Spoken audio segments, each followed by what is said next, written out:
국민연금. 이럴 거면 그냥 내가 직접 엄마 아빠 용돈 드리는 게 낫지 않을까? 내 피 같은 월급에서 매달 나가는 국민연금 30년 뒤면 싹 다 고갈된다는데 여러분은 아셨나요? 제가 국민연금을 받는 나이에 소진된다고 하니까 적어도 저한테는 심각한 상황이구나. 자식들은 좀 문제가 되지 않을까요? 그 안에 무슨 뭐 대책이 있지 않을까. 대책? 당연히 마련하고 있죠. 작년에 정부에서 국민연금 개혁 시나리오를 발표했는데요. 무려 18개의 시나리오가 있습니다. 개혁 시나리오의 핵심은 크게 낼 수는 있는데 필요하니까 그렇게 올리는 거잖아요. 더 내라고요? 살짝 억울한 감도 있는 것 같습니다. 아, 늦게 받는 거요? 그러니까 좀 아득하긴 한데요. 100살까지 산다는 가정하에 어쩌면 지금보다 2배 더 내고 더 늦게 받을 수도 있어요. 그렇죠. 뭐 주식을 할 것 같습니다. 말도 많고 탈도 많은 그래도 꼭 해야만 하는 국민연금 개혁. 더 내고 더 늦게 받는 국민연금. 개혁안. 이게 최선인가요? KDI에서 연구한 새로운 국민연금 개혁 방안 지금 바로 공개합니다. 현재 논의되고 있는 연금개혁 방식, 대표적으로 이제 보험료를 인상을 해서 적립기금 고갈 시점을 늦추는 방식에 대해서 말씀을 드리면, 연금개혁 시점 이후에 보험료를 높게 내야 되는 세대 같은 경우는 기존 세대가 받는 연금급여를 그대로 받으면서 자신들은 이제 보험료를 높게 내야 되는 거거든요. 그래서 사실 이 부분에서 세대 간 형평성에 문제가 생긴다고 그렇게 볼 수 있습니다. 실제로 국민연금 보험료율을 기존의 9%에서 18%로 2배 올린다 해도 적립금 소진을 막을 수는 없습니다. 적립금이 소진된 이후에는 매 보험료 수입으로 연금 급여를 충당하는 방식인 부가식으로 전환되게 되는 거죠. 현행 연금 제도는 부가식입니다. 그 뜻은 무엇이냐면 기금 소진되고 난 다음에는 가장 우선적으로 고려되는 것은 보험료율 상승을 통해서 연금 급여를 앞으로 계속 충당해 나가는 방식인 것입니다. 기금이 소진되고 난 다음에는 한 35% 내외까지 올라간다는 것인데, OECD 최고 수준이 이탈리아의 33%를 능가하는 수준입니다. 굉장히 높은 수준이에요. 그런데 소득 대체율은 그대로 유지되는 상황이고요. 이렇게 했을 때 기대 수익비가 0.44입니다. 44%밖에 받지 못한다. 그런 충격적인 숫자인데요. 이제 저희는 이러한 상황을 이제 해소하기 위해서 제안하는 것이 무엇이냐면, 기대 수익비 1을 만족하는 완전 적립식의 신연금 제도를 제안하려고 하는 것이라고 볼 수 있습니다. 그런데 여기서 잠깐, 기대 수익비가 1이라는 건 결국 내가 낸 만큼만 돌려받는 거 아닌가요? 그러면 굳이 국민연금에 가입할 필요가 있을까요? 기대 수익비는 원금 플러스 이자, 그래서 원리금만큼만 돌려받는다. 이게 기대 수익비 1인데요. 더 나아가서 기금공단에서 기금 수익률이 좋으면 더 많이 받을 수 있기 때문에 기대 수익비 1이 그렇게 나쁜 숫자는 아닐 수 있다라는 점을 말씀드립니다.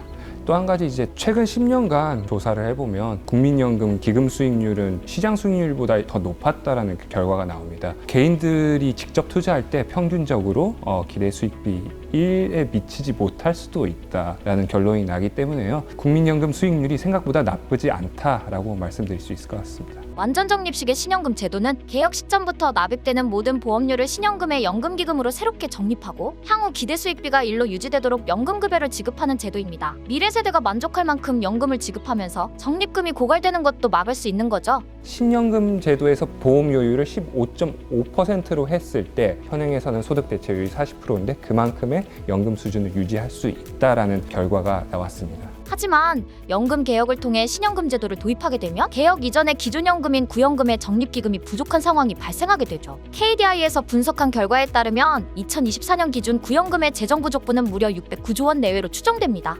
609조 원이 굉장히 큰 규모 맞습니다. 이제 저희가 제안하고 싶은 거는 정부의 일반 재정으로 충당을 하자라고 이야기를 드리고 싶고요. 신연금 제도를 도입하면 여러모로 고민할 부분들이 많아 보이는데, 정말 기대 수익비를 1로 맞추는 것이 가능하긴 한 건가요? 사실 현재 제도에서 기대 수익비 1로 맞추는 게 불가능한 건 아닙니다. 보통 이제 20살에서 25살부터 이제 보험료를 내게 될 텐데, 그때 생각하는 65세부터 언제까지 산다 라는 사망률, 경제 성장률, 물가 상승률이나 아니면 임금 상승률, 그다음에 기금 운용을 해서 얻을 수 있는 수익, 이런 게 딱 맞아야지 사실은 기대 수익비 1로 맞춰서 적립기금 고갈 없이 그 급여를 줄 수 있는 건데, 하나라도 틀리면 기금 고갈이 되는 거죠. 현행 제도는 연금 급여가 정해진 소득 대체율에 따라 미리 결정되는 확정 급여형인 DB 방식입니다. 보험료를 처음 납부한 시점에 노후에 받을 연금이 미리 정해지는 방식이죠. 당장 1년 뒤도 예측하기 어려운 세상인데 5, 60년 뒤에 먼 미래를 내다본다는 것은 사실상 불가능에 가깝죠.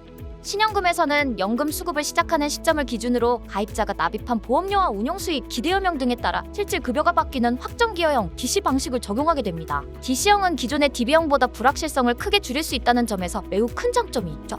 그런데 일각에서는 이러한 확정기여형인 DC 방식으로의 전환을 연금의 민영화라고 우려하기도 하는데요. 이러다가 국민연금이 퇴직연금과 같은 사적연금으로 바뀌는 건 아닌가요? 뭐 그렇게 생각하시는 분들이 많습니다. 근데 그렇게 생각하시는 이유는 DC형을 이렇게 들었을 때 1차적으로 개인계좌제를 상상하기 때문입니다. 그러한 우려점을 해결하기 위해서 제안하는 것이 연령군 내지 코호트의 계좌를 따로 두는 것입니다. 이제 개인계좌제랑 다른 점은 무엇이냐면 그 가입자가 이제 연금급여를 받다가 사망하고 나면 그 적립액은 생존자의 적립액으로 이제 이전이 돼서 이제 생존자의 급여를 높이는 그런 방식이라고 생각하시면 될 것입니다. 그렇게 이제 코호트의 연대에 의해서 생존자의 급여를 높일 수 있는 방법이기 때문에 개인 계좌제보다 더 나은 면이 있고요. 또 한 가지는 무엇이냐면 신연금 개혁을 하더라도 지금에 있는 소득 재분배 기능 그 정도만큼은 저희가 보장해 줄 수 있다. 개인 계좌에서는 그렇게 못했지만 그런 기능을 탑재하는 게 쉬워진다는 것입니다. 무엇보다 중요한 점은 현행에서는 기성세대의 급여를 미래세대가 충당하는 방식이지만 코호트 계좌제에서는 동일 연령대가 스스로의 급여를 알아서 충당한다는 것인데요. 미래세대의 부담을 줄여줄 수 있다는 점에서 큰 장점이 있습니다. 그렇다면 완전 적립식의 신연금 제도는 언제 도입하는 것이 가장 좋은가요?